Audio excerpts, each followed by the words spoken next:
Hello guys welcome to world nursery garden. நம்ம இப்போ இந்த வீடியோவில் என்ன பார்க்க போகிறோம் அப்படின்னு பார்த்தீங்கன்னா, நர்சரியிலேருந்து ரோஜா செடி வாங்கிட்டு வரும்போது கொத்து கொத்தான பூக்கள் பூக்குது. அது நம்மட்ட வந்த பிறகு பூக்களே பூக்காம காஞ்ச குச்சியோட இருக்கு. ஒரு சில பேருக்கு அதுவுமே இல்லாமல் போயிருது.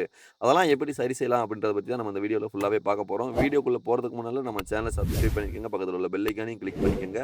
அப்போ தான் நம்ம அடுத்தடுத்து போகிற வீடியோக்கள் உங்க மேலே நோட்டிஃபிகேஷனாக வரும். இப்போ பார்த்தீங்கன்னா ஃபஸ்ட்டு பார்த்தீங்கன்னா நம்ம வந்து ரோஜா செடிக்கு வந்து டிஏபி உரம் தான் கொடுத்துட்ருக்கோம்.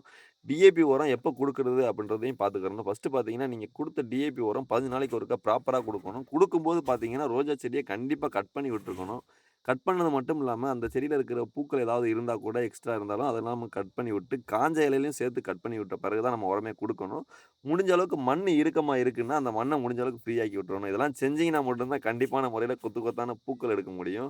இப்ப பார்த்தீங்கன்னா, இப்ப ஆல்ரெடி 15 நாளைக்கு முன்னால உரம் குடுத்திருந்தது. அதுல துளிர்கள்லாம் வர ஆரம்பிச்சுருச்சு. இப்ப பார்க்குற ரோஜா செடி பார்த்தீங்கன்னா, 15 நாளைக்கு முன்னாலயே ஆல்ரெடி சொல்லியிருக்க மாரி உரம் போட்டிருந்தது. அதில துளிர்கள்லாம் வர ஆரம்பிச்சுருச்சு. இந்த மாரி உரங்கள் நம்ம குடுக்கும்போது, முடிஞ்ச அளவுக்கு ஒரு 5 கிராம் அளவுக்கு படுற மாரி போட்டுக்கோங்க. அதிகம் போட்டீங்கனாலும் ரோஜா செடி காயறதுக்கு வாய்ப்பு இருக்கு.